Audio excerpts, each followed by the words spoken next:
Welcome to my channel! Learn with Teacher Ali!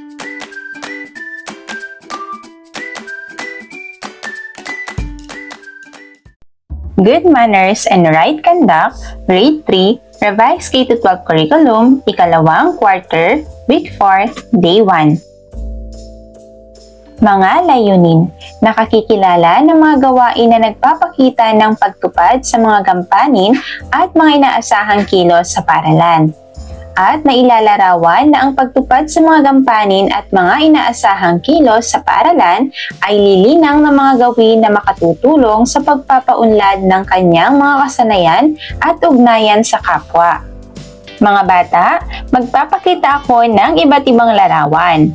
Gagawa kayo ng maikling kwento tungkol sa larawan. Halimbawa, isang araw, may isang batang mag-aaral na naglalaro sa siso. Sa kanyang paglalaro, siya ay nahulog. Ang ibang mga kamag-aral na nakakita sa kanya ay agad lumapit para tumulong.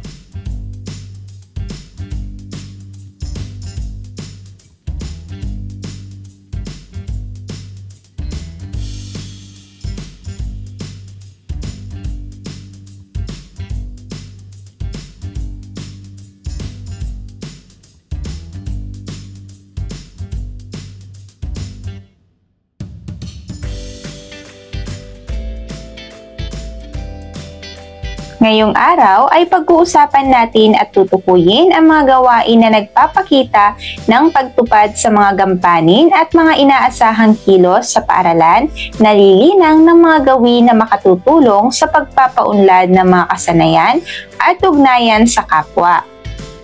Ngayon ay ating pag-usapan ang ilang salita upang mas maunawaan ang aralin. Ano para sa inyo ang kahulugan ng salitang nakasulat o inyong binasa? Narito ang ilang halimbawa ng mga gawain sa paaralan. Ngayon ay magbasa tayo. Handa na ba kayo? Ang mag-aaral na may inisyatibo. Tumunog ang kampana. Uwian na, nakangiti kong sabi kay Nathan. Inaayos pa ni Nathan ang kanyang mga gamit sa loob ng kanyang bag. Oo nga, sagot niya. Pero maya-maya pa ako uuwi. Ha? Bakit? Tanong ko. Mahuhuli kasi ng kaunti ang sundo ko dahil may mga kailangan pang daanan sa pamilihan. Paliwanag ni Nathan. Ah, ganoon ba? Ano ang gagawin mo habang naghihintay? Usisa ko. Saglit na tumahimik si Nathan at nag-isip. Alam ko na. Sabi niya matapos ang ilang sandali ng pag-iisip. Ano yun? Sabik kong tanong. Tutulungan ko ang ating guro na magligpit ng silid-aralan. Tugon ni Nathan. Ha? Gulat kong nasambit. Bakit? Tanong ko pa. Napangiti si Nathan sa tanong ko. Pagod na rin kasi ang ating guro sa ilang oras na pagtuturo sa atin. Sagot ni Nathan. Tingnan mo ang paligid. Ang daming kalat na papel sa sahig. Hindi pa nabubura ang mga nakasulat sa pisara. Magulo rin ang mga upuan at mesa. Kawawa naman ang ating guro kung siya lang mag-isa ang mag-aayos ng lahat ng iyan. Paliwanag ni Nathan. Bilib talaga ako sa iyo, Nathan, sabi ko sa kanya. Gusto sana kitang tulungan kaso nariyan na ang sundo ko. Nanghihinayan kong sinabi. Ayos lang yan, may ibang pagkakataon pa naman, tugon ni Nathan. Sige, tutulong ako sa susunod. Masaya akong pangako kay Nathan. Aasahan ko yan, ingat ka pa uwi, saad ni Nathan. Ikaw rin, sagot ko at nagpaalam na ako sa aking kaibigang si Nathan. Ngayon, sagutin ang tanong. Ano ang iyong ginagawa sa inyong paaralan na nagpapakita ng mga dapat mong gawin sa paaralan?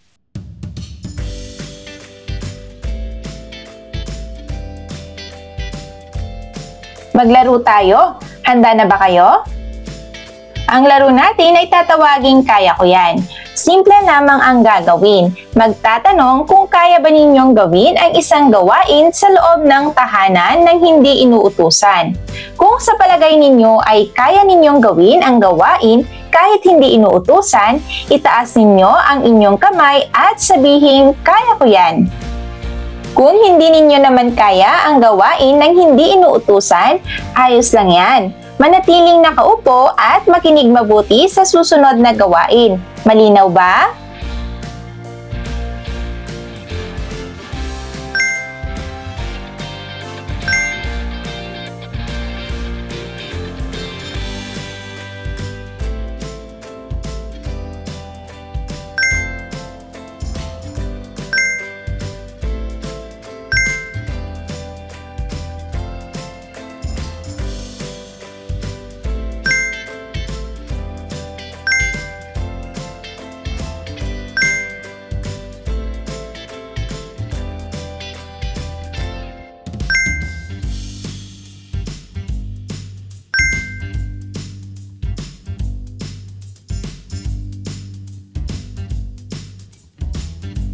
Narito naman ang isang gawain.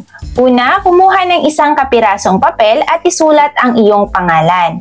Pangalawa, maglista ng mga gawain sa paaralan na iyong ginagawa o nagagawa ng may pagkukusa o hindi inuutusan. Pangatlo, hanggang 10 lamang ang maaaring ilista. Pang-apat, maaaring hindi umabot sa 10 ngunit dapat ay hindi bababa sa 5 ang nasa listahan.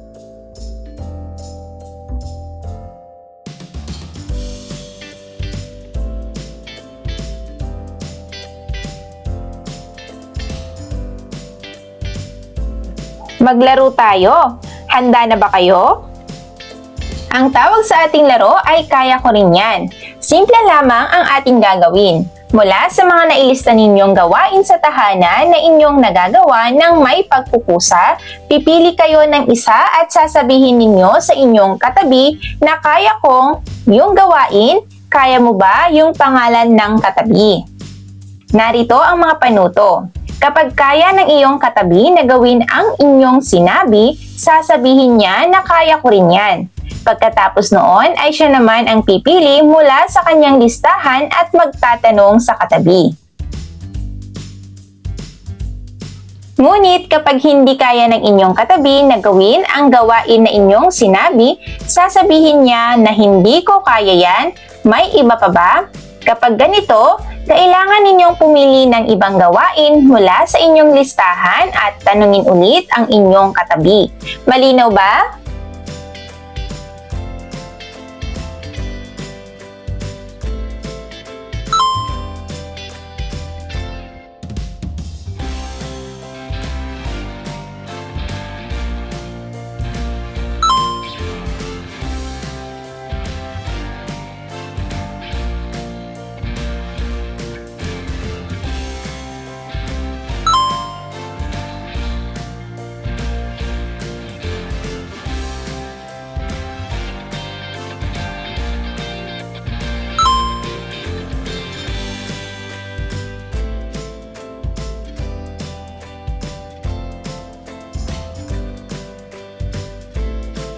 Anong gawain sa paaralan na kayang gawin ng isang batang tulad mo nang may pagpusa na makatutulong sa pagpapaunlad sa iyong mga kasanayan at ugnayan sa kapwa?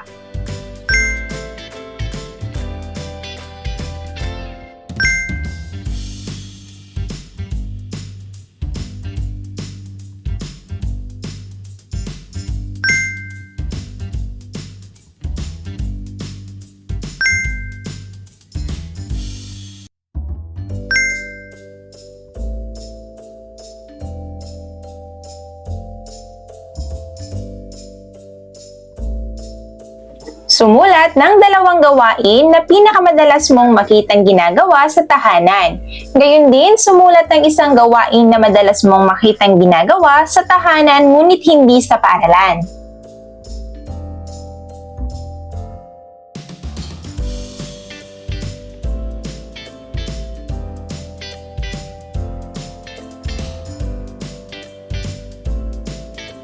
Narito naman ang inyong takdang aralin. Sumulat ng 2 gawain na hindi masyadong madalas gawin sa paaralan na nais mong simulang gawin din ng madalas. Narito ang mga halimbawa ng sagot. Hindi madalas gawin sa paaralan pero nais gawin ng madalas. Pakikibahagi sa aralin at pakikinig sa sinasabi ng guro.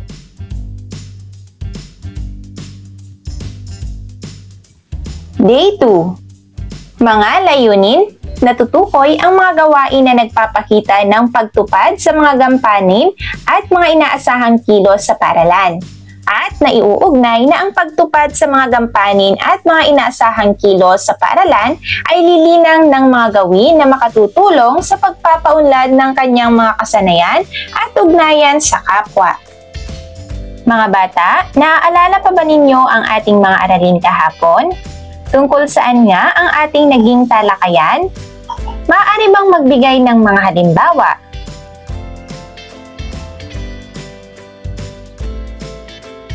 Ang ating talakayan kahapon ay tungkol sa mga gawain sa paaralan. Narito ang ilang halimbawa ng mga gawain sa loob at labas ng paaralan.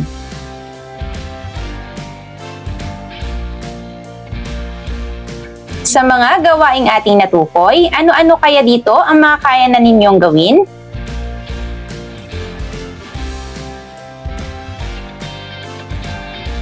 Ngayon ay magkakaroon tayo ng isang pangkatang gawain. Mga panuto. Hatiin ang klase sa 2 pangkat. Ang bawat pangkat ay guguhit sa pisara ng itsura ng paaralan at mga karaniwang ginagawa dito.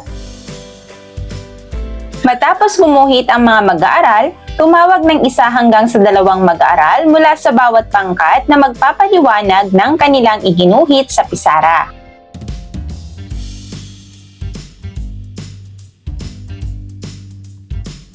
Ngayong araw ay atin namang ilalarawan at iuugnay ang mga gawain na nagpapakita ng pagtupad sa mga gampanin at mga inaasahang kilos sa paaralan na lilinang ng mga gawin na makatutulong sa pagpapaunlad ng mga kasanayan at ugnayan sa kapwa. Ngayon ay ating pag-uusapan ang ilang salita upang mas maunawaan ang aralin, paaralan at kasanayan. Mga bata, ano para sa inyo ang kahulugan ng salitang nakasulat o inyong binasa? Ano sa tingin ninyo ang kaugnayan ng mga salita sa isa't isa? Ano ang ilang halimbawa ng mga gawain sa paaralan na inyong ginagawa?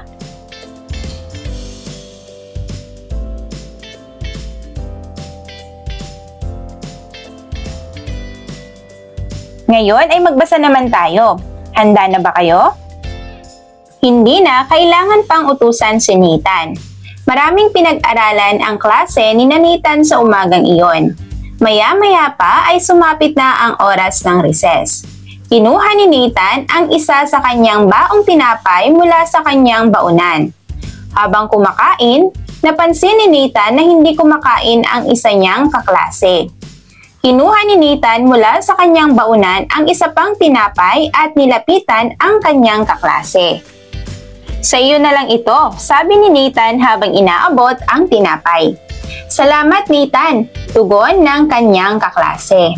Hindi kasi nakapaghanda ng baon ang magulang ko dahil naging masyadong abala kaninang umaga. Dagdag pa nito. Walang anuman, sabi ni Nathan. Naintindihan ko na abala talaga ang mga magulang natin. Kaya nga ako na ang naghahanda ng sarili kong baon, tugon ni Nathan. Pagkatapos nito ay muling bumalik si Nathan sa kanyang upuan para ituloy ang pagkain. Maya-maya pa ay natapos na kumain si Nathan. Iniligpit niya ang pinagkainan at itinapon ang tissue at pinagbalutan ng tinapay sa basurahan. Napansin ni Nathan na may mga basura na hindi na itapon ng tama at nakakalat lamang sa paligid ng basurahan. Pinulot ni Nathan ang mga ito at itinapon sa basurahan. Habang naglalakad si Nathan pabalik sa kanyang upuan, nadaanan ni Nathan ang 2 niyang kaklase na abala sa pagkukwentuhan at hindi pa tapos kumain. Nilapitan sila ni Nathan. Magandang araw sa inyo, bati ni Nathan.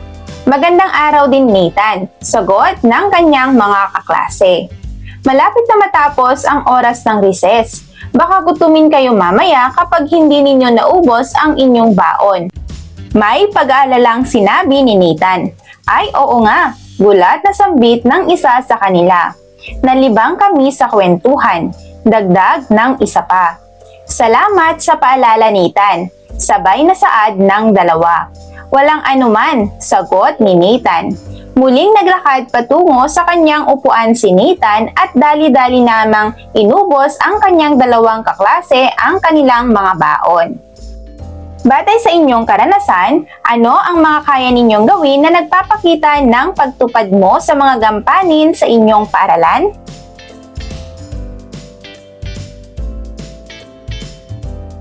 Narito ang isang gawain. Una, markahan ng check kapag ginagawa mo ng may pagkukusa ang gawain sa tahanan. Markahan ng bilog naman kapag ginagawa mo ang gawain sa tahanan kapag inuutusan lamang. At markahan naman ng X kapag hindi mo ginagawa ang gawain sa tahanan ng may pagkukusa o sa tuwing inuutusan.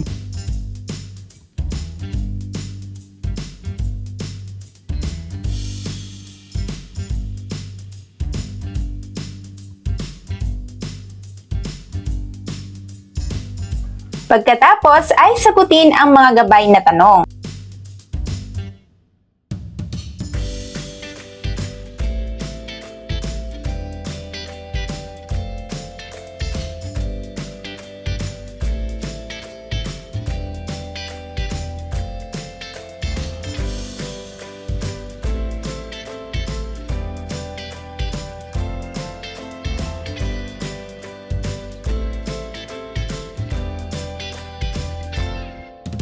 Para naman sa ikalawang gawain, punan ang patlang ng gawain sa loob ng paaralan na iyong nais na gampanan ng may pagkukusa. Ibahagi sa klase kung bakit nais mong gawin ang gawain kapag natawag ng guro.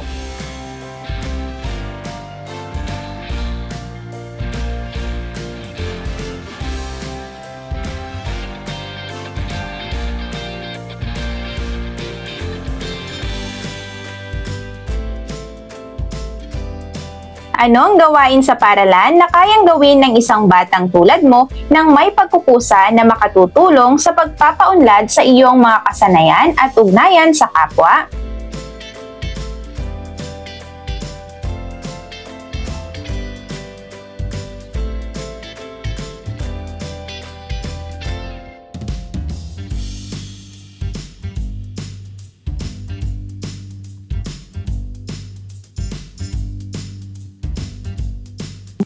Batay sa mga sitwasyon sa ibaba, pumili ng isa na iyong palagay ay nararapat mong gawin.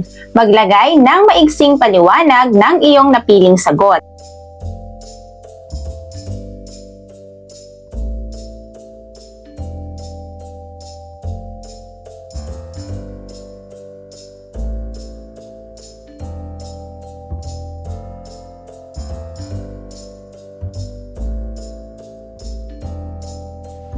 Ang inyong takdang aralin naman ay sagutin ng 3 hanggang 5 pangungusap ang mga tanong. Mahalaga bang tuparin ng isang batang tulad mo ang mga inaasahang kilos sa paaralan? Bakit? Mahusay mga bata! End of week 4. Thank you for watching! Also, don't forget to like, share, subscribe, and click the notification bell for you to be updated on our latest videos. See you on our next lesson. Goodbye!